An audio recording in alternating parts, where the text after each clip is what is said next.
hoje a proposta, né, apresentar o percurso para a construção de uma rede intersetorial de cuidado à mulher em situação de violência aqui no município de Capão Bonito. Então, foi uma pesquisa que aconteceu aqui entre 2024 e 2025 e a gente vai estar aqui compartilhando. E que agora não quer conseguir. Aí foi. Bom, então, a violência contra a mulher, sob a perspectiva de violência de gênero, tem sido reconhecida como um problema de saúde pública, mobilizando organismos internacionais de saúde e dos direitos humanos a adotarem e a recomendarem ações e políticas públicas para o seu enfrentamento e prevenção. Então, acho que todos nós que vimos aqui falar sobre violência, a gente traz um pouquinho desses números, né, dessas estatísticas, e hoje eu venho reconhecer que sim, a gente avançou um pouco, né? O mundo tem se mobilizado, tem falado sobre esse tema. No entanto, né, na pesquisa de 2023 ainda indica que 1 em cada 3 mulheres e meninas já sofreram violência física ou sexual por parceiro ou violência sexual por não parceiro. 1 em cada 4 mulheres e meninas já sofreram violência física ou sexual por parte de um parceiro, e 1 em cada 8 já sofreram violência sexual por parte de um não parceiro. Então, embora essa discussão seja intensa, eu acredito que a gente está hoje em 2026, então nós temos aí 40 anos, né? Em agosto vamos fazer 41 anos de Delegacia de Defesa da Mulher, e ainda assim a gente encontrando esses números, né? Essa crescente aí, esses dados alarmantes. Demora um pouquinho para mudar, né?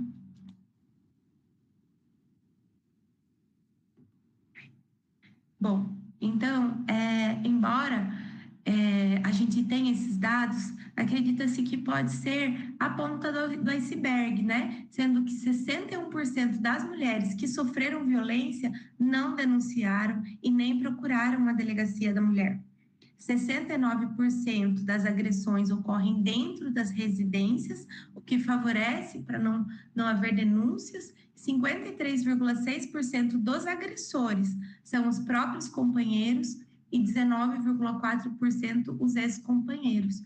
Então, tornando aí o que os outros especialistas já falaram, que o lugar mais perigoso para a mulher muitas vezes é dentro da própria casa, né? A gente tem, então, quase 41 anos de Delegacia de Defesa da Mulher. A gente tem, desde 2003, a obrigatoriedade da notificação, né? Quando a notificação compulsória passou a ser obrigatória, então, isso aconteceu em 2003, então já tem um bom tempo.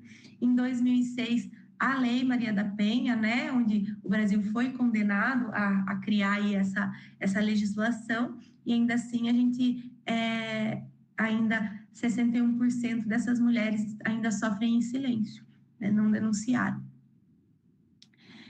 Bom, a justificativa foi por conta dos atendimentos mesmo.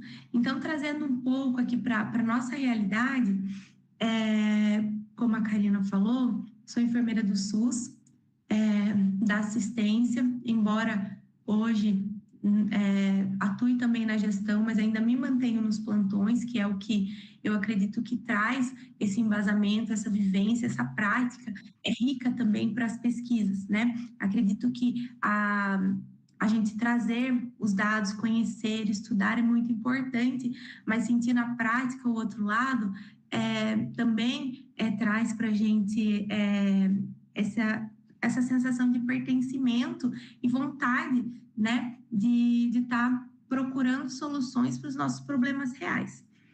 Então, atuando na atenção básica, atuei primeiramente, né, meu primeiro emprego, assim, que formei, de forma achando que vai salvar o mundo, né, enfim, já caí na psiquiatria, né, meu primeiro emprego que eu consegui foi na psiquiatria, trabalhei no CAPES, 2 anos, e lá já comecei a me deparar com pessoas vítimas de violência, depois, através de chamamento de concurso público, na estratégia saúde da família, 5 anos no município vizinho, e me deparando com as situações de violência, e depois aqui, voltando aqui para esse município, mais 5 anos numa estratégia de saúde da família, me deparando com diversas situações de violência e um sentimento muito grande de frustração, né? Frustração porque atendo, ouço, notifico, faço curativo, tiro ponto, faço a minha parte como enfermeira. Mas e aí? E aí, tchau, boa tarde, seu retorno é tal dia, né? Então, assim, isso era muito frustrante para mim enquanto profissional e me atendo ali àquela área, né, da atenção básica, aquela população adscrita. No ato da pandemia, fui transferida para estar conduzindo, apoiando e trabalhando no setor de vigilância em saúde. E nesse setor, como a gente tem aqui uma cidade do interior, que depois eu vou descrever para vocês, nessa cidade, a vigilância acaba por fazer também alguns atendimentos. Então, nas cidades pequenas, principalmente aqui, que é a minha vivência, e em Buri, que é um outro município que eu trabalhei, às vezes as mulheres não se sentem confortáveis para procurar atenção básica, porque pode ter algum familiar, algum vizinho que trabalha ali, então ela não quer expor para pessoas que ela conhece e acaba procurando outros serviços e é realizado o acolhimento, né? Às vezes, a gente, em grandes centros, talvez, a vigilância, ela atue só com um caráter de recebimento das informações, digitação em sistemas, mas aqui acaba que a gente, às vezes, recebe pacientes, coleta exames, faz acolhimentos e encaminhamentos também. Ao começar a trabalhar ali no atropelamento da pandemia, começamos, assim, receber mulheres que tinham sido principalmente vítimas de violência sexual, que vinham para a vigilância falando, olha, eu preciso fazer alguns exames, me mandaram aqui. Como assim mandaram você aqui, né? Ah, mandaram aqui para fazer uns exames, né? Eu me lembro que foi uma mulher muito machucada, que ela tinha sofrido uma violência sexual que machucou muito ela, e ela foi com a ajuda da mãe andando para dar seguimento aos exames no setor de vigilância, né?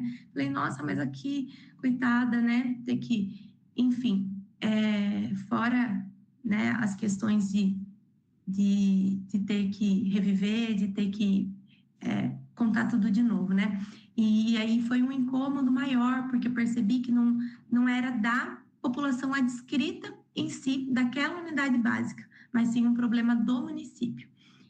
Me doeu muito uma paciente que falou assim, falei para ela falou assim, eu vim aqui, eu tô nervosa porque agora que eu tô conseguindo, porque o médico me deu um diazepam e falou para mim que ia me dar um diazepam porque eu tava muito nervosa. Essa moça em particular, ela estava com o namorado dela numa área aqui de parque, eles seguraram, outros terceiros seguraram o namorado dela e abusaram dela, espancaram ela e ele, e aí ela, como é que ela tinha que chegar no pronto-socorro, né? Sem estar nervosa, né? Sem estar alterada, então ela ouviu que ela precisava de um diazepam porque ela estava descontrolada. E aí, no outro dia, depois de ter ido para o IML, enfim, voltou no outro dia no setor de vigilância pedindo exames. Então, isso incomodou bastante e a gente percebeu que sim, a gente precisa se organizar, né? Ontem teve uma fala da minha colega da Meta 7, a Rosiane, falando da importância do profissional da ponta conhecer a sua rede, conhecer o seu espaço, né? Se a gente colocar lá no Google hoje, com tudo à disposição, né? A gente vai encontrar várias cartilhas, a gente vai encontrar manual, como atender a mulher vítima de violência, como abordar, o que falar, né? Então, existem muitas publicações. Mas e agora, com essa mulher aqui, no meu consultório? O que eu faço na minha cidade? Então, essa pergunta era o fator que impulsionou essa pesquisa. É que ele demora um pouquinho para mudar aqui. Vamos, filho.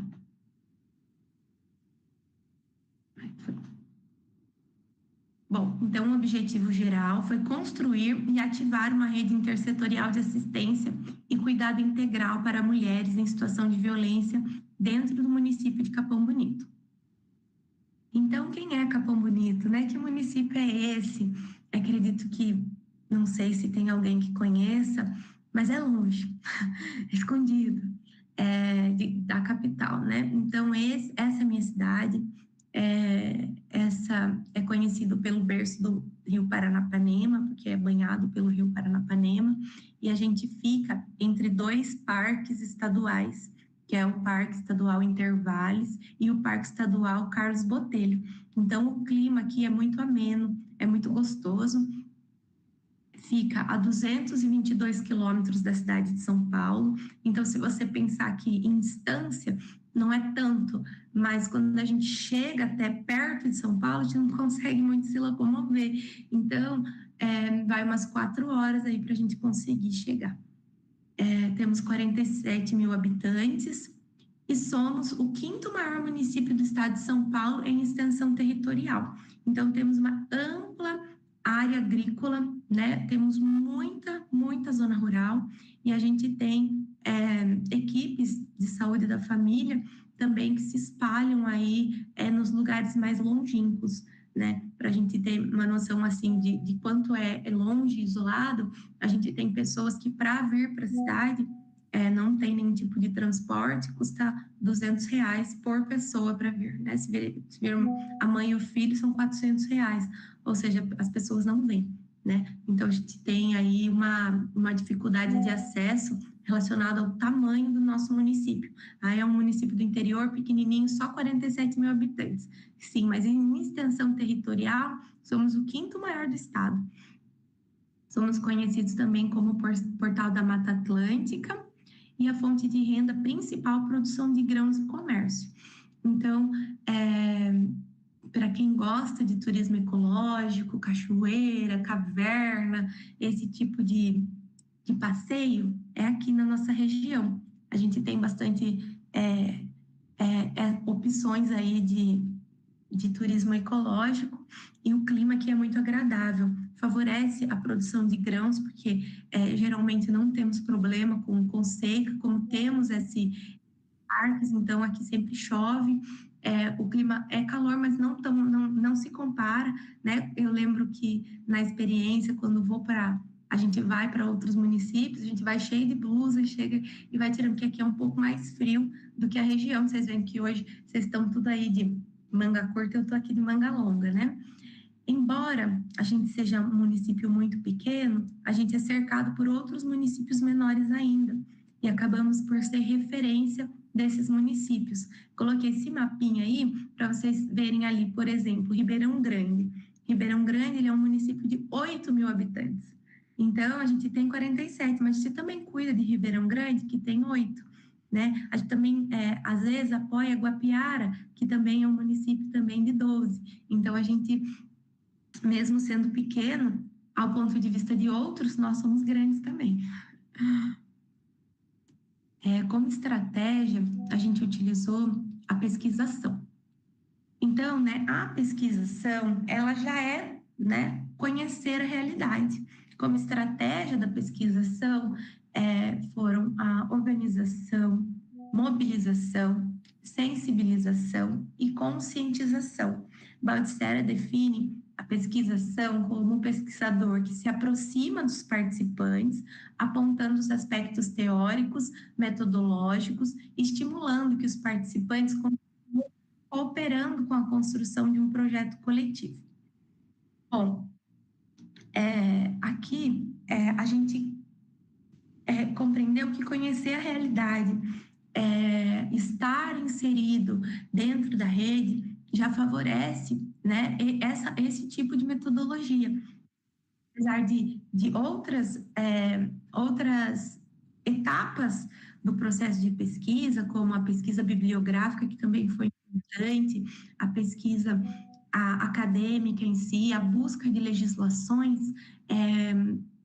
que também fizeram parte da pesquisa, a principal foi essa metodologia, e uma metodologia de construção coletiva, visto que a gente não tinha possibilidade de usar grandes recursos, né? A gente não estava trazendo uma Casa da Mulher Brasileira ou uma Casa Rosa ou nada que fosse depender de grandes políticas ou de recurso financeiro público, né? Então era ali era um momento mesmo de reorganização. Existiu então a etapa exploratória, onde foi feita uma revisão de literatura, até para estar embasando as discussões, para estar trazendo conhecimento tanto para a pesquisadora quanto para o grupo, né? O que que pode, o que está dentro da lei, o que que tem aí de novidade. Também foi feita uma busca nas leis municipais. A gente tem, sim, algumas leis municipais que citam alguma coisa sobre a violência contra a mulher, então a gente foi buscar aí, junto à Câmara Municipal, quais são essas legislações, os registros de internet dos serviços municipais, que foi principalmente eventos, palestras, quem é que estava mexendo com isso, né? Pesquisando nas redes sociais mesmo dos serviços. A participação, nesse momento, precisamos entrar no Conselho de Defesa da Mulher como representante da população, ouvir, né, essas representantes, né? O Conselho de Defesa da Mulher, ele não existia, foi criado em 2023, então foi bem recente, e aí foi possível que essas mulheres, né, também participassem como representantes da população, dando aí as suas sugestões, as suas contribuições para a construção do trabalho. E foram também estudadas experiências de outros municípios, né? Então, como é que aqui na minha região os meus vizinhos cuidam desse setor, né? A gente, em grandes municípios, existem setores específicos para isso, mas quem não tem setor específico, como é que se vira? Como é que cuida, né? Ou não cuida, né? Então, foram necessárias também visitas técnicas aqui na nossa região. Uma das visitas técnicas, essa foto autorizada, foi uma visita ao Centro de Referência da Mulher, que se chama CRAM, fica aqui na cidade de Itapetininga, que fica a 60 quilômetros aqui. Fomos recebidas lá, sempre levando outras pessoas que integravam a pesquisa, né, para participar junto, para compreender junto qual que era a proposta. Então, sempre com esse cuidado de construção coletiva, né, de convite. Uma dessas pessoas que está na foto era, na época, a presidente do Conselho da Defesa da Mulher. A outra, ela é uma representante da Secretaria do Desenvolvimento Social, que também precisava estar muito engajada nesse projeto. Então, sempre que marcar, né, uma visita técnica, convidar para o grupo, olha, vamos lá, vamos conhecer, vamos ver como é que funciona, e agendando previamente, sempre fomos muito bem recebidas pela equipe, que nos mostrava assim, o fluxograma, como é que lá funciona, como que recebem um caso, como que direcionam, né? Também visitamos o Centro de Referência da Mulher, que é o CEREM, em Sorocaba, tiramos foto de tudo, da estrutura, vimos que eles têm uma salinha para brinquedoteca, para as crianças ficarem à parte, enquanto a mãe consegue conversar com mais sigilo. Vimos que eles têm oferta até de roupas, no caso da mulher que saiu ali de forma inesperada do lar, o cuidado que eles têm com cada detalhe. Fomos também recebidas, essa da selfie aí, a nossa querida assistente social do EMULT, a enfermeira da Casa da Saúde da Mulher aqui do meu município também. Fomos sempre aí angariando os parceiros para conhecer os serviços e ficar com vontade de montar um aqui no nosso município. Como parte também da estratégia do trabalho, foram realizadas entrevistas individuais com mulheres que já passaram por alguma situação de violência. Então, foi um momento delicado, foi gerado esse convite, né? Esse convite foi disparado por WhatsApp, nos status, e foi alocado em alguns murais de unidades básicas. Então, as mulheres que tinham interesse, né, poderiam entrar em contato por aquele WhatsApp, e aí a gente marcava na unidade básica de saúde mais próxima, tudo dentro depois da aprovação do comitê de ética e também após a assinatura do termo de consentimento, com a garantia de sigilo da identidade das vítimas, foram realizadas, então, até esse momento, que esse projeto ainda está agora, a gente ainda está agora trabalhando um outro artigo só sobre as entrevistas, porque foi uma experiência riquíssima, mas nesse momento do projeto foram ouvidas 6 mulheres, participantes da pesquisa que se ofereceram para dar aí os seus depoimentos e nos ajudar a construir essa rede. Bom, na organização e análise dos dados foi assim, bem simples, foi uma roda de conversa, né? Na verdade, foram 5 oficinas, né? Mais ou menos uma modelo de oficina, a outra mais roda de conversa, e a gente foi fazendo como se fosse informal para que a gente conseguisse chegar a um consenso. Bom, no primeiro momento, né, a gente sentou e definimos, né, quem seriam os principais atores dentro do município que poderiam ser relevantes para esse cuidado, através dos achados da fase exploratória, né? Então, vimos como os outros municípios cuidam, o que a gente precisaria, e começamos a emitir convites, né, para uma participação em uma primeira reunião, a fim de tentar, né, começar a construir o cuidado à mulher em situação de violência no município de Capão Bonito. Então, foram elencados esses parceiros e foram convidados para essas reuniões. Na primeira reunião, então, foi apresentado o projeto, falei dessa justificativa, essa justificativa que acabamos de conversar aqui, e trouxemos o convite para que cada integrante dissesse do seu diagnóstico. Bom, no CRAS, como é que funciona? O que vocês fazem? Existe algum trabalho para mulheres em situação de violência? E aí o representante do CRAS, né, integrante ali do grupo, explicava. Aí, bom, e na Santa Casa, e na Atenção Básica, e no CREAS, e na Secretaria de Educação. Então, cada um começou a contar um pouquinho do que fazia. E a gente viu nesse diagnóstico, né, nessa primeira fase aí, que a gente chama de fase diagnóstica, que sim, cada um fazia alguma coisa, um pouquinho todo mundo fazia, nem que fosse um curativo, nem que fosse uma PEP, né, uma PEP ou uma anticoncepção de emergência, alguma coisa alguém fazia. Mas o que a saúde fazia, a assistência social não sabia. E o que a assistência social fazia, a saúde também não sabia. A Secretaria da Educação também não sabia e também tinha medo de mexer com esse assunto. Então, cada um trouxe aí o seu diagnóstico, pode falar da sua realidade, de como que ele e sua equipe veem e o que fazem. Foi uma experiência muito rica, e aí saímos dessa reunião com o compromisso de cada um, então, agendar junto com a sua equipe e construir melhorias, né? Bom, então na Santa Casa é assim, mas como é que eu consigo melhorar?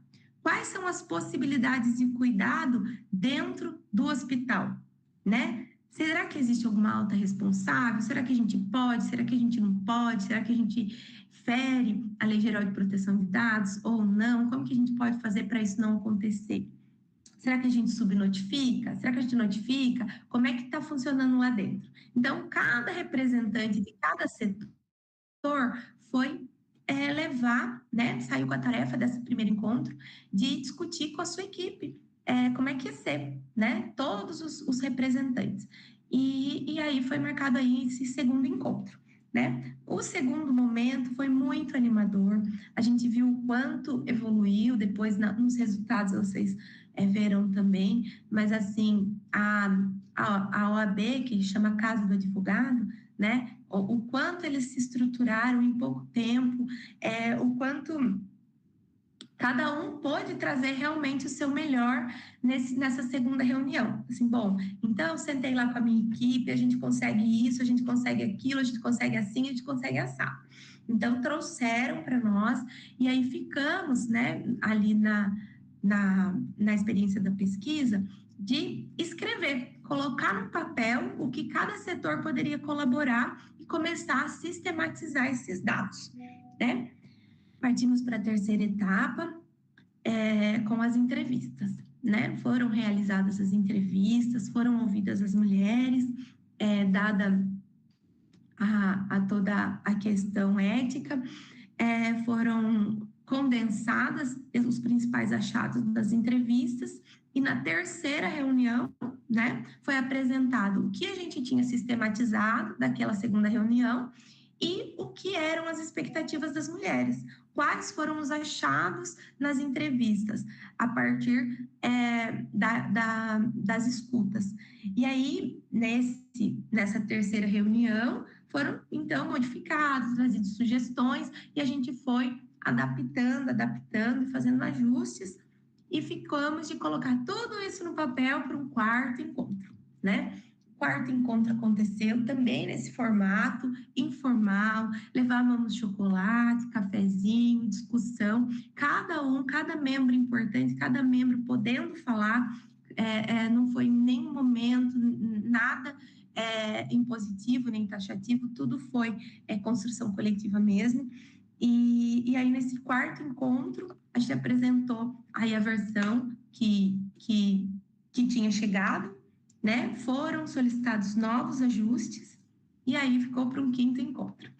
Nos ajustes, a gente apresentou a versão final do protocolo, como ficaria, o que conseguimos avançar, e o que foi muito interessante também, que nesse quinto encontro já tinham sugestões de planos futuros, né? Então, olha, nós não temos nenhum serviço de acolhimento, como que a gente podia fazer? Então, o grupo já começou a sentir vontade de melhorar, né? Vontade de buscar soluções para os problemas que a gente ainda não tinha conseguido resolver. Partimos do princípio que precisávamos estar fazendo o enfrentamento, né, à violência contra a mulher no município de interior, e precisaríamos, então, atacar aí as três frentes. A prevenção primária, que se refere à população em geral, com foco nas causas primárias da violência doméstica, relacionadas à desconstrução da visão estereotipada dos papéis sociais entre homens e mulheres, que normaliza a violência como aceitável ou tolerável, né? Como sugestão, ações nas escolas, parceria com o programa Saúde na Escola, né? Para a gente estar desde a infância desconstruindo essa cultura machista que a gente que nos foi imposta. Como prevenção secundária, então, para pessoas que estão em situação de risco de sofrer ou de praticar violência, intervenção precoce ou imediata após a violência, a fim de se evitar a escalada da violência. Eu deixei o E aí, mas era a prevenção de feminicídios. Então, aí a gente também considera o papel primordial da atenção básica, né, e dos agentes comunitários de saúde, que conseguem estar aí numa situação privilegiada, considerando o vínculo, a frequência em que tem contato com essas pessoas, então ali conhecendo a realidade, conhecendo a cultura, conhecendo a rotina, porque às vezes a gente sente aqui, dependendo, né, do público em que trabalhamos, se a gente for, por exemplo, uma população rural, afastada, né, às vezes as pessoas entendem que sim, é tolerável se a mulher não cuidar bem da casa, ou se a mulher não fizer a comida no horário, ou se estiver mal feito, né, que o marido tem direito de achar ruim, ele tem direito, porque, poxa vida, se ela tivesse feito as coisas direito, não ia chegar nesse ponto, né? Então, essa desconstrução e essa identificação de quem são essas pessoas de risco também também coloca a atenção básica um papel importante na detecção dessas situações, no chamamento para uma ação aí de roda de conversa, ação educativa, preventiva, para a gente estar aí fazendo esse enfrentamento. E a terciária, que é a resposta, né? Que às vezes não depende tanto do serviço de saúde, né? Que seriam intervenções para mitigar as consequências da violência, como, por exemplo, programas de apoio à vítima, responsabilização do autor e outras atitudes que tenham finalidade de prevenir em longo prazo a reiteração da violência e suas consequências. Então, para a gente, de fato, conseguir alcançar os 3 níveis de enfrentamento, não tem como a gente fazer sozinho, né? A gente precisa de uma rede, a gente precisa de todo o poder público e do poder judiciário e também da defensoria, né? De todos os setores conversando para que a gente consiga contemplar esses 3 níveis de enfrentamento. Algumas mulheres, então, elas não se veem, né, na situação de violência. Então, o ciclo da violência precisa ser muito, muito, muito, né? Conversamos muito sobre isso, do quanto precisa ser incentivado, divulgado, conversado, né? Porque muitas vezes a mulher ela não se vê dentro, ela está num emaranhado, né? De violências psicológica, moral, baixa autoestima, ela está já numa situação em que ela não vê aquilo como sendo, eu sou uma vítima de violência, né? Ela vê assim, porque ele bebeu, ele perdeu a cabeça, ele estava nervoso, mas também eu não podia ter, né? E essas coisas que vocês, como profissionais, também devem ter ouvido aí na rotina de trabalho de vocês, né? Pelas cartilhas, alguns fatores que podem dificultar a saída da mulher em situação de violência são a dependência financeira, a dependência emocional, falta de apoio de pessoas próximas, falta de acesso à informação e a baixa autoestima, né? Porque quando chega no ápice da violência, muitas vezes a mulher ela já foi, né, convencida que ela não precisava ou não podia trabalhar, né? Ela já foi convencida que só ele se importa com ela, só ele cuida dela, só ele. Se não for ele, então quem vai ser? Ninguém mais dá bola. Ela acaba se afastando, né, das outras pessoas, porque por várias vezes ela decidiu perdoar, optou por estar com o companheiro, e as outras pessoas acabam por se revoltar dessa situação, ou de achar então que ela merece sofrer esses abusos porque ela quer, né? Ela quis ficar com ele, né? Então ela já está ali numa situação em que não consegue, né? A gente fala que como se ela estivesse num emaranhado, dentro de um novelo difícil de sair, né? Como já está também em outras aulas, né? Que há aí um aumento da tensão, acho que essa roda saiu contrária ao que eu colei a figura, o aumento da tensão, começa a ficar estressado, até chegar ao ataque violento em si, e depois arrependido, um homem ou um abusador que nunca mais vai fazer, que manipula toda uma situação e fica por um tempo sendo aí o melhor marido do mundo até que tudo se repita e até que as coisas se agravem ao ponto da vítima já não conseguir mais responder. A importância dos cuidados primários e especializados em saúde. Foi aí resultado da parte da pesquisa bibliográfica, alguns achados que, embora ficaram aqui no slide um pouco extensos, né? A gente sabe que no modelo de slide deveria ter ficado menor, mas de suma importância esse estudo de Gregory, que revela que mulheres, antes de revelarem situação de violência, podem procurar cerca de 7 a 8 atendimentos, sem serem abordadas diretamente quanto à situação de violência.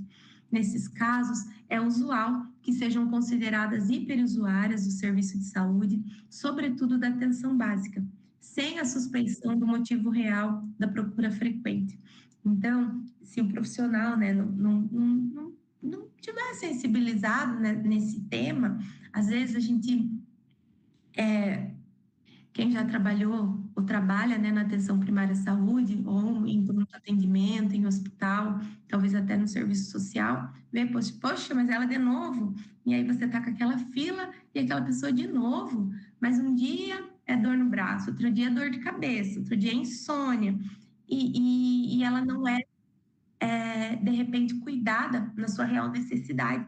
Então, novamente, na semana que vem, ela volta poliqueixosa e podendo ser considerada aí uma hiperusuária, talvez sendo até encaminhada para a psiquiatria, ou desperdiçando recursos do SUS, fazendo exames e tratamentos desnecessários, né? Estando sujeita, de repente, a uma iatrogenia, né? Uma consequência de uso de medicamentos que ela não precisava por queixas que ela até tinha, mas não eram a causa do seu problema. E traz também aí uma frustração para o profissional, que, poxa, ela já veio de novo, já investigamos, já pedimos exames, já cuidamos, mas não conseguimos resolver o problema dela.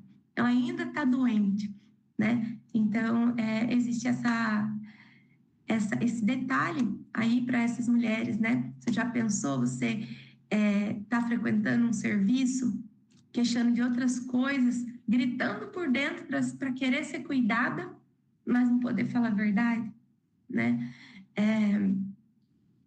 Considerando aí a nossa ampla extensão territorial, recentemente tivemos um problema de uma moça em situação de violência que fez a parte dela no tocante à denúncia, né, se separou, pediu a medida protetiva e mora num bairro, num cômodo cedido, num bairro bem distante, que dá mais ou menos 1 hora. Desse bairro custa R$ 150 para vir para a cidade por pessoa, e ela está vivendo hoje com uma renda de Bolsa Família de R$ 600, num cômodo cedido na zona rural.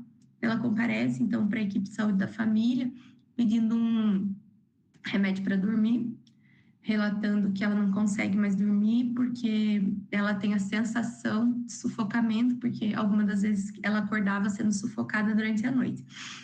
E aí, o médico da estratégia de saúde da família falou assim: eu não gosto de manejar psicotrópico, vou te encaminhar para o psiquiatra. Veja, se ela tem que pagar R$ 150 para vir na cidade para agendar, né? Mais R$ 150 no dia da consulta. Mais 150. Então, assim, a atenção básica precisa estar preparada para manejo de casos, considerando a vulnerabilidade, a territorialidade, em que contexto essa vítima, essa mulher, né, está precisando de tratamento. Mas você está questionando a conduta médica? Não estou questionando a conduta médica, eu estou questionando o que a equipe pode fazer para colaborar com essa mulher nesse sentido, né? A gente existe aí de repente, uma assistência farmacêutica em que a gente pudesse trazer opções para esse médico, para que ele possa escolher dentro da cartilha alguma possibilidade ou não, né? A gente pode ofertar, de repente, um serviço remoto para ela de telepsicologia pela prefeitura, ela tem acesso à internet ou não. Então, a equipe precisa estar atenta que não é todo mundo que é igual. Não é todo mundo que vai estar dentro da cartilha e que vai conseguir fazer as coisas conforme a gente quer que ela faça, né? Se a gente trabalhar dessa forma prescritiva, a gente não consegue, de verdade, de fato, ajudar. Se o profissional da saúde, então, né? Se o profissional de saúde conhece a sua rede, né? Ele pode se sentir preparado, sabe para onde encaminhar, sabe como ajudar, ele vai estar mais propenso a perguntar, né? Reconhecer os casos, já que seu trabalho possa ser efetivo e fazer sentido, né? Seu trabalho, a motivação do profissional vem também quando ele concorda, quando ele conhece as possibilidades.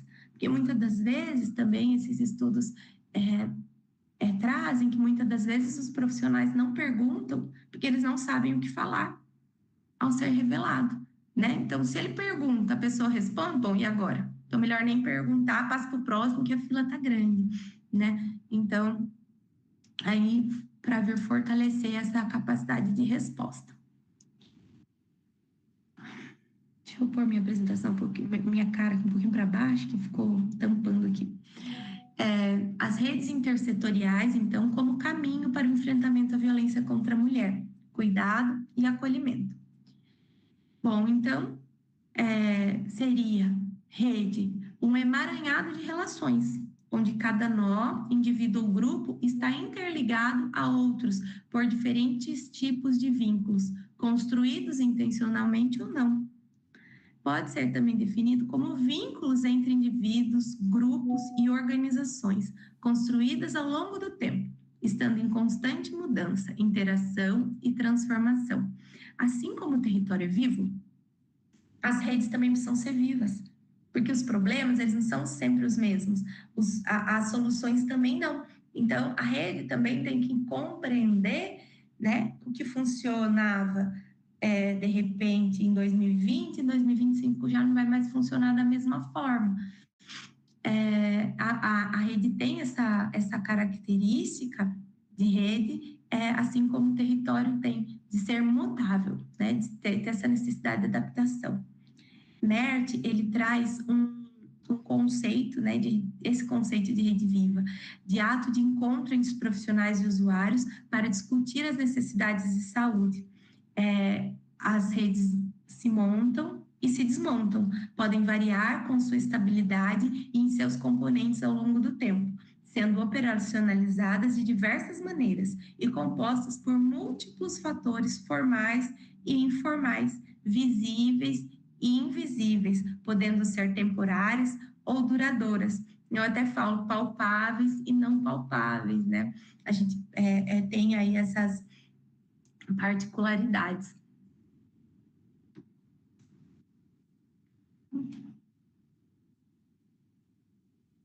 Bom, dentro dos resultados, então, que eu já falei um pouquinho, elencamos, então, os principais atores, foram convidados, e os participantes, então, foram um total de 18 pessoas que participaram, sendo trabalhadores da assistência social no geral, eu digo CREAS, CRAS, Fundo Social de Solidariedade, Centro de Cursos de Formação que a gente tem, Secretaria de Educação, Segurança Pública, Defensoria Pública, Conselho Municipal de Defesa das Mulheres. Então, conseguimos reunir um grupo de 18 participantes para fazer essa construção. E a principal proposta, né, o nosso logo aí de chamamento para esses profissionais foi: faça o seu melhor na condição que você tem. Enquanto você não tem condições melhores para fazer melhor ainda. Né, que é uma frase aí do Cortella, acredito que todo mundo conhece, mas a gente precisava compreender que naquele momento a gente não estaria criando nenhum serviço e a gente também não tinha recurso financeiro e nem nenhum projeto para isso. Era ali, dentro da rotina, como que a gente pode se organizar nessas condições para melhorar o que a gente precisa para construir um protocolo dentro da rede. Então, foram esses 5 encontros com diagnóstico atual e possibilidades de cada setor. E aí, a produção de protocolos internos, sistematização e ajustes, e encontros individuais com setores importantes que não compareceram. Então, Josi, foram tudo flores, todo mundo participou, todo mundo não. Não foi, como vocês também devem enfrentar dentro da rede, das redes, né, de vocês. Teve alguns setores que nós convidamos várias vezes, mas não conseguiram participar das reuniões, né? Então, a gente tem uma Delegacia de Defesa da Mulher aqui hoje, com a conquista recente de uma delegada, mas na época da pesquisa, o efetivo da Delegacia de Defesa da Mulher eram 2 funcionários, uma que abria e a policial que era a que recebia e ouvir as pessoas. Então, se uma policial sai, fecha a delegacia, não tinha efetivo. Né? A gente tinha o prédio, temos, e a gente não tinha efetivo. O delegado que ficava numa outra seccional, e respondia por essa delegacia, e acredito que em vários segmentos, em vários setores, as pessoas trabalham com baixo efetivo, sempre no limite do RH, e não era diferente aqui. Então, por esse motivo, a Delegacia de Defesa da Mulher não conseguiu participar das reuniões, das discussões, mas por 2 vezes antes da delegada entrar. E depois, quando a delegada assumiu, também fomos pessoalmente à delegacia apresentar o que foi construído e pedir, né, a colaboração para que as mulheres atendidas ali fossem encaminhadas, então, para essa rede de cuidados. A promotoria também do Poder Judiciário também não compareceu, compareceu sim a assistente social do fórum, que trouxe aí até um processo formativo para a gente sobre a questão da doação legal, que foi muito interessante. Depois disso, a partir da atenção básica, a gente encaminhou 2 casos com sucesso de mulheres que não queriam fazer o pré-natal e conseguiram fazer a adesão ao pré-natal e cuidar até o final e doar depois através da doação legal a partir desse diálogo. Então foi muito, muito legal também o estreitar de laços com ela, com o assistente social do fórum, e marcamos depois uma reunião com a promotora também para explicar para ela o que a gente conseguiu construir, quais que eram os nossos sonhos futuros. Foi muito legal. Bom, então aqui foram os achados deixa eu ver como é que eu estou de tempo aqui. Os achados das entrevistas, né? Então foram entrevistadas as mulheres nessa faixa etária, entre 19 e 42 anos. Deixa eu ver quantas entrevistas eu coloquei aqui. 6 entrevistas, isso mesmo. A renda variável, né? A gente tinha mulheres, entrevistamos mulheres com ensino fundamental, médio, pós-graduação também entrou aí nessa pesquisa, foram as mulheres que apareceram. A gente sabe das estatísticas, né? Colocamos também no trabalho que as mulheres de baixa renda, de cor preta, estão mais suscetíveis, mas na nossa pesquisa apareceram também mulheres brancas, pós-graduadas e independentes financeiramente, né? Que nos traz também aí a confirmação de que a violência está aí em toda a nossa sociedade. Os principais achados, então, das violências, né, das entrevistas, né, foram sentimentos de desamparo e frustração com a impunidade do agressor. Então, uma das entrevistadas falou: o agressor faz o que faz e nada acontece. As pessoas, a sociedade precisam garantir à mulher o direito de viver. Eu preciso de um abrigo. E quando ele sair da cadeia, eu não sei o que vai ser. Eu tenho medo, ele acha que eu tô morta. Então, nesse primeiro caso, eu me lembro que essa entrevistada, ela estava internada porque os olhos dela estavam fechados, né? Devido à agressão, estava ainda muito inchada, ela ia ter alta a partir do que ela conseguisse voltar a enxergar. E ela falava isso. E aí, né? Ele fez tudo isso, ele não foi preso, e agora? Eu não tenho garantia de que eu vou viver. Eu preciso de um abrigo, eu preciso de uma garantia, porque eu vou sair do hospital, como é que vai ser, né? Esse segundo caso, que está aí como entrevistada 2, ela foi socorrida e foi levada para o hospital. E, como foi em flagrante, o companheiro dela tinha sido preso. Então, na cabeça dela, ela achava que ele pensava que ela tinha morrido. Mas uma hora ele ia sair da cadeia. E aí, como é que ia ser, né? Então, esse sentimento de desamparo, de insegurança mesmo, assim, foi bem presente nas entrevistas. Outro achado importante foi a escuta sobre olha, tá um errinho de digitação ali. Escuta e acolhimento em serviços de saúde e delegacias. A gente fica meio com pavor de homem na hora, sabe? Eu queria que uma mulher atendesse eu. Sei lá, não é por nada, mas a única coisa que a gente não quer na hora é um homem perto da gente. Então, sobre a possibilidade de a gente se organizar para as mulheres estarem mais à frente dessas escutas, pelo menos nesse primeiro momento, por conta dos achados da entrevista. A dependência financeira e o apoio insuficiente no trabalho para sair do ciclo da violência. Então, isso também apareceu, né? Se eu soubesse que eu e meus filhos não iam ficar passando fome e frio na rua, se eu tivesse essa garantia, eu tinha fugido. Teve vezes dele estar muito alterado e eu sair andando de madrugada com as crianças. Meu filho reclamando de fome e de cansaço. Eu andando sem rumo para a rua. O que eu ia fazer? Eu tinha que voltar. Essa mulher me emocionou muito, foi difícil escutá-la, porque ela chorava e eu também, porque, assim, eu ficava imaginando, né, ela com 3 crianças, andando de madrugada na rua, e os filhos falando, mãe, vamos embora, mãe, tô cansada, e ela tentando esperar ele esfriar a cabeça para entrar de volta para casa, né?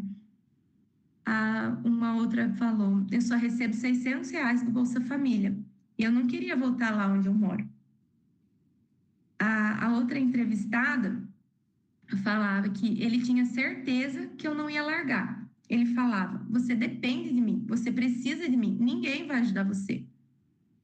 A outra entrevistada dizia: esses R$ 900 me ajudam muito, mas com 2 crianças não dá para nada.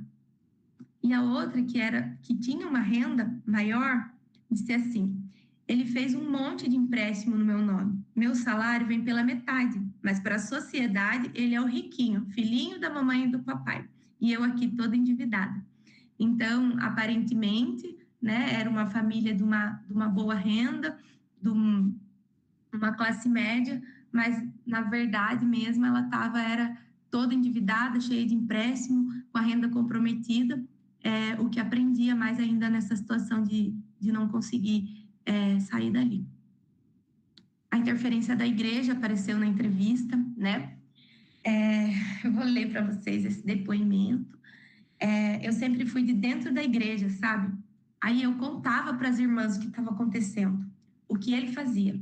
Aí elas falavam: joelho no chão, irmã, ore mais, jejue mais. O seu casamento não é abençoado porque você vive no pecado.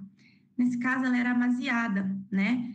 Então, não casou na igreja. Aí eu cheguei a casar, eles prepararam tudo para mim e eu entrei na igreja chorando, jurando para mim mesma que era a última chance. Não deu uma semana depois disso, ele trancou nós de novo. Ficamos 12 dias passando fome. Eu lavava as fraldas descartáveis porque eu não tinha mais nada. Um vizinho abriu para mim porque a gente ia morrer de fome lá. Então, para a igreja, nesse contexto dessa mulher, ela vivia no pecado porque ela não era casada, né? Não era abençoada aí na igreja. Então, prepararam toda a comunidade ali, um casamento para ela, uma festa. Ela falava, parecia que estava sendo tudo preparado por Deus para mim ali. E que a partir daquela bênção tudo ia dar certo, né? Então, era ela que estava errada, era ela que precisava rezar, ela era que precisava ajoelhar, era ela que precisava jejuar, né? E aí, esse esposo era um caminhoneiro e ele saía e mantinha ela e os filhos em cárcere privado, né? Por quantos dias ele precisasse ficar viajando. E ela ficava ali trancada com as crianças. Então, era dessa forma que ela vivia. E a não percepção sobre o autocuidado de si. Então, isso também apareceu na entrevista, porque tinha uma pergunta que era: a partir de agora, e você? Você tem algum sonho? O que você pretende? O que você... E percebia-se, sim, um silêncio nessas entrevistas, sabe?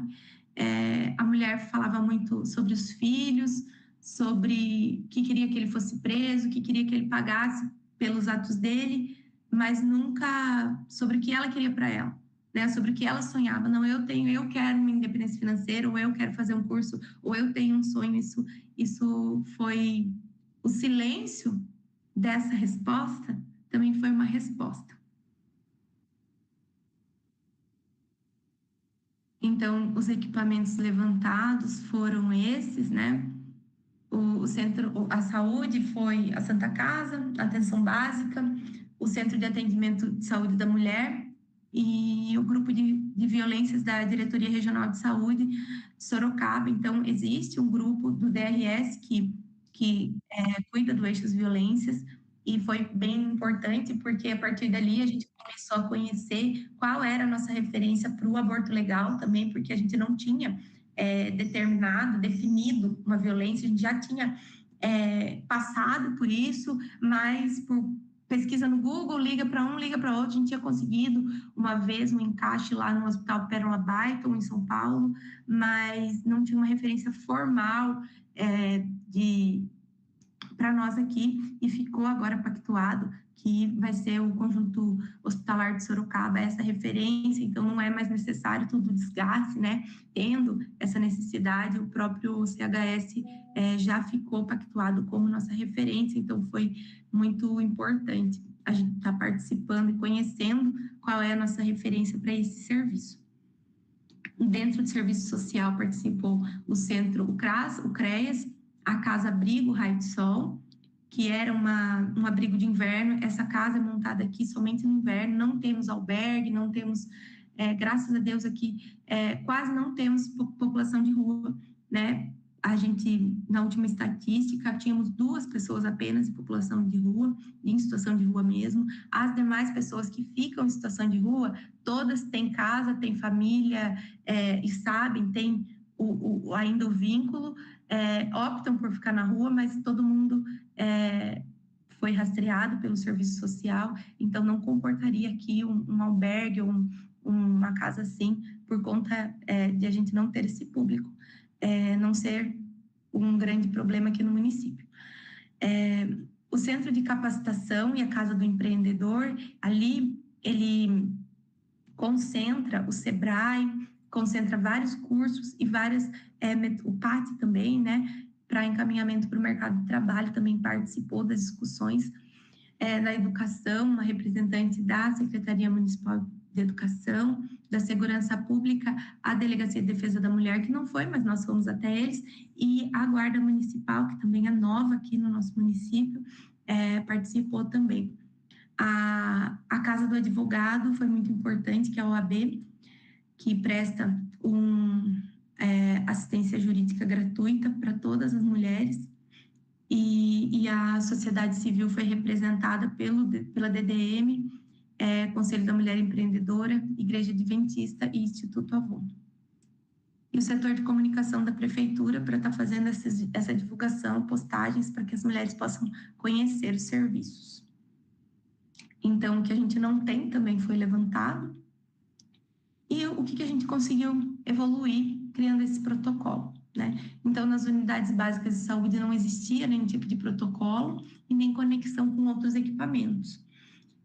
Como que ficou? A gente criou um protocolo interno, formação para notificação, a importância da notificação compulsória, cuidados de saúde física e psicológica, planejamento familiar para prevenção de ST, planejamento familiar, prevenção de STs, direcionamento para o CREAS. Então, depois que a gente faz o serviço de saúde, da nossa parte física também, hoje a gente tem a oferta de terapia, acesso ao psicólogo por telemedicina, para que a mulher se sinta mais segura. A gente tem bastante adesão a esse serviço, que é um aplicativo pago pela prefeitura, e que a mulher faz a sua terapia online pelo celular dela.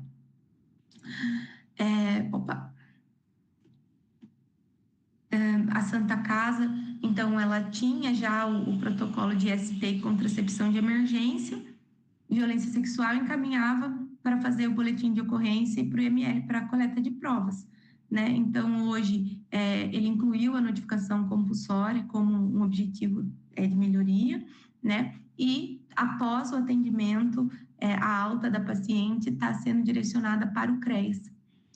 O CREAS, lá no CREAS primeiro, o CREAS, ele ficou, como ele é o centro de referência para cuidar de pessoas que já tiveram seus direitos violados, ele ficou como principal porta de entrada, né, para violências, para direcionamento das vítimas, né? Então, eles podem realizar o acolhimento, a escuta, o acompanhamento, levantamento das necessidades, se é necessidade de cesta básica, se é necessidade de encaminhamento para o mercado de trabalho, se é necessidade de ser encaminhada para um curso de profissionalização, se é necessidade de terminar os estudos. Então, tudo isso ficou ali para eles estarem recebendo essas pessoas e estarem dando ali, né, a cartilha de serviços, quais são as possibilidades. O CRAS ficou ali com a manutenção das ações educativas e todo mês de agosto a rediscussão. O Centro de Saúde da Mulher, ele não oferecia nada específico para esse público, mas agora existe uma prioridade, caso necessário, para as consultas ginecológicas, inserção de DIU e direcionamento para o CREAS. Não está aqui no protocolo, ainda no papel, mas a gente conseguiu, através de uma parceria com o vereador, a emenda impositiva para aquisição de 30 implanons no ano de 2026, e esse ano a gente conseguiu novamente, e a gente está priorizando aí o Implanon para mulheres em situação de violência, adolescentes em situação de drogadição e psiquiatria. Então, a gente ainda não foi contemplado com o Implanon do governo do estado, do Ministério da Saúde, mas a gente, com recurso próprio do município, conseguiu contemplar algumas mulheres com esse dispositivo de contracepção. O aborto legal, então, agora temos referência, coisa que a gente não tinha. O Fundo Social de Solidariedade, ele passou a ofertar vagas de curso de profissionalização para mulheres em qualquer tempo, porque antes era necessário aguardar vaga ou aguardar turma, estar inscrita no CAD único, tinha toda ali mas nesses casos a mulher em qualquer tempo, ela pode estar ali escolhendo um curso de corte, costura, cabelo, depilação, que ela quiser ali dentro das possibilidades, vai ter a garantia dessa vaga, se ela estiver aí precisando para se reconstruir. A Casa do Empreendedor, direcionando para cursos de profissionalização e direcionamento para o mercado de trabalho também. Isso aí é uma situação complicada, porque a gente também não pode expor, né, essa mulher de falar o motivo que a gente está pedindo, mas ficou acordado dessa forma, que quando o serviço social pedir, aí ele pode estar, de repente, ofertando aí uma realização de currículo, direcionando o currículo para as empresas, né? A Secretaria da Educação se comprometeu a implementar ações de prevenção primária, como a cultura da paz nas escolas, encaminhamento ao serviço social, sem suspeição. Então, se houver alguma suspeição, eles deixaram claro que não se sentem seguros para estar abordando esse assunto, mas que as escolas todas hoje têm um assistente social. Então, estariam passando para essa assistente social essas suspeitas para que ela pudesse fazer aí um trabalho junto com a rede. A DDM fazia o registro da ocorrência e as diligências conforme a rotina delas, mas agora, após tomar as medidas cabíveis, ela oferece nossa carteira de serviço, que é um folder que eu vou mostrar, e encaminha mulheres para a rede. A Guarda Municipal não existia, é um serviço novo, não foi a partir do protocolo que foi criada a Guarda Municipal, já era um plano, né, aqui da Prefeitura, mas participou, ela pretende contratar 10% de vagas femininas, construir a sede, que ainda agora já começou, mas ainda não tem uma sede construída para isso, para conseguirem também as viaturas da Patrulha Maria da Penha, que já está sendo também pleiteado. A OAB, que é a Ordem dos Advogados do Brasil, que aqui chama Casa do Advogado, existia um atendimento, mas com algumas limitações. Hoje, em todo o seu horário de expediente, se uma mulher com qualquer renda, não precisa ser baixa renda, né? Como a gente falou daquela mulher, de repente ela não procura uma advogada e ela ganha bem, né? Mas ganha bem, será? Como é que será que está a situação financeira dessa mulher? Né? Então, independente da renda oferida, ela pode estar acessando em todo o horário de expediente, ela pode chegar que vai ser atendida, e se ela não se sentir, se o advogado cadastrado ali como plantonista for do sexo masculino e ela não se sentir à vontade, eles colocarão uma funcionária do sexo feminino para estar acompanhando essas mulheres. Dentro do Poder Judiciário, então, pouca comunicação com a rede, apenas diligências ao CREAS, e aí ficou combinado que também mulheres estariam sendo direcionadas à rede, né? Conhecendo a rede, direcionadas para a rede aí após os seus processos, e isso ainda não aconteceu, tá? Pretende-se ter um grupo onde os sentenciados tenham que cumprir uma das penas deles, seja participar do grupo socioeducativo para homens agressores. Isso ainda não aconteceu, mas ficou descrito no protocolo e a gente pretende que consiga estruturar esse serviço. O setor de comunicação da prefeitura, então, ele teve a total abertura aí dentro do site da prefeitura para o grupo poder produzir materiais e estar postando. Então, foi criado um fluxograma para conhecimento de toda a rede. Esse é um folder bem simples, tá? Que fala sobre os tipos de violência, o ciclo da violência e quais os canais, né, de comunicação, onde é que a gente pode estar encaminhando essas mulheres aqui dentro do município, quais são as possibilidades. Então, esse folder, ele fica nos consultórios das unidades básicas, ele fica no CREAS, no CRAS, na Delegacia de Defesa da Mulher, na Santa Casa, e aí, conforme é necessário, eles podem estar utilizando aí nos atendimentos. Esse foi o modelo final do protocolo. Foi realizado um evento, que foi um lançamento oficial, foi apoiado também pela Unifesp. O protocolo foi um evento bem legal para dar visibilidade, né? O objetivo foi dar visibilidade tanto para a comunidade quanto para os profissionais sobre isso que foi exposto aqui agora. E foi proposto também um curso de formação, né, a partir do lançamento do protocolo, para os trabalhadores que são envolvidos na implementação. Então, assim, um específico para quem trabalha no serviço social, um específico para quem trabalha na educação, um específico para a saúde, para que a gente consiga tá aí sempre falando e provocando e tentando melhorar esses atendimentos. Então, aí entro nas minhas considerações finais já. No Brasil, embora existam políticas, legislações e diretrizes para o enfrentamento à violência contra a mulher, a implementação de redes efetivas ainda é desafiadora. Na experiência da pesquisa, proporcionar aos participantes a inserção de um processo de construção coletiva horizontal fez com que os membros se motivassem e se engajassem no processo de transformação da rede e de mudança na capacidade de resposta. Então, como foi uma construção coletiva, cada um falou, cada um opinou, cada um foi importante, eu acredito que foi mais fácil, porque, bom, não sei se você sabe como é que é funcionário público, né? Muitos funcionários públicos, mais um serviço, mais uma reunião, né? Então, quando viram que são eles os atores, ficou mais fácil de estar engajando mesmo essas pessoas. Falando, nossa, mas seu setor consegue isso, que legal. Olha como vocês avançaram. Então, eles mesmos começaram a trazer e se entusiasmar com os avanços que eles mesmos conseguiram produzir. Construir intersetorialmente um protocolo de cuidado e assistência à mulher em situação de violência foi um desafio, pois se fez necessário ouvir mulheres, elencar parceiros de diversos segmentos a fim de identificar quais são as necessidades dessas mulheres e o que os envolvidos na pesquisa podem colaborar para que esse cuidado se dê de forma integral. Considerando a necessidade de enfrentar os diversos tipos de violência, a construção do cuidado poderá impactar na vida das mulheres, prevenindo as consequências das violências e até os feminicídios.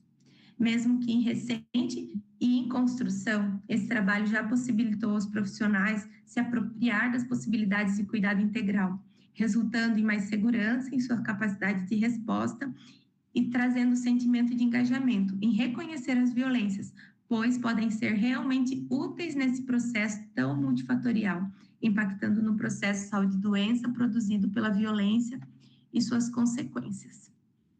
Essas são as minhas referências. E falei demais já cansou vocês. E é isso, tá? Fico à disposição aí para alguma consideração.